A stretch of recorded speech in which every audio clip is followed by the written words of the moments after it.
তখন একটা নিয়ন্ত্রণের মধ্যে ছিল, কিন্তু বর্তমানে কোনো নিয়ন্ত্রণের মধ্যে নাই বাজারটা। তখন একটা সীমার মধ্যে ছিল, তখন আলু খাচ্ছি 40 টাকা 45 টাকা, আর এখন খাইতেছি একটা ভরপুর সেজেন, এই সেজেনের মধ্যে খাইতেছি 80 টাকা কেজি। কেন এই আলু কই গেল? লক্ষ লক্ষ টন আলু পচতেছে কারখানায়, ইয়াতে পলিস্টারে পচতেছে, সে আলু বিক্রি করতেছে না, আলুর সিন্ডিকেট করতেছে। কেন? আমরা গরিব মানুষ, ডাল ভাতা বাঙালি, আজকে পচা ডাল খাইতেছি। কেন এই পচা ডাল খাইতেছি? কেন পচা আলু খাইতেছি? যেটার জন্য দায়ী হলো সব রাজনীতিবিদেরা, বড় বড় যারা রাজনীতি করে তারাই দায়ী।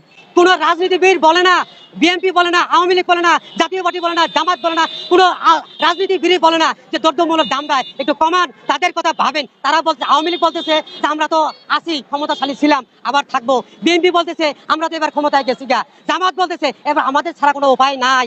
এইভাবে সবাই বলতেছে। তারা দ্রব্যমূল্য দামের কথা চিন্তা ভাবনা করতেছে না, তারা গরিবের কথা চিন্তা ভাবনা করতেছে না, তারা ক্ষমতা নিয়ে ব্যস্ত, তারা রাজনীতি নিয়ে ব্যস্ত। তারা তাহলে রাজনীতি কাকে নিয়ে করবে? খেলা হবে, কাক নিয়ে খেলবেন? গরিব না বাঁচে তাহলে খেলবেন কাকে? গরিবকে বাঁচান, তাহলে গরিবকে বাঁচলে তাহলে আপনারা খেলতে পারবেন। আপনি ফাঁকা ফিলে কোনোদিন বল গোল দেয় না। বল গোল দিতে গেলে দুইজন নাকি সমান সমান হয়। তাহলে গরিব কাকে বাঁচান, গরিব বাঁচলে আপনারা বাঁচবেন।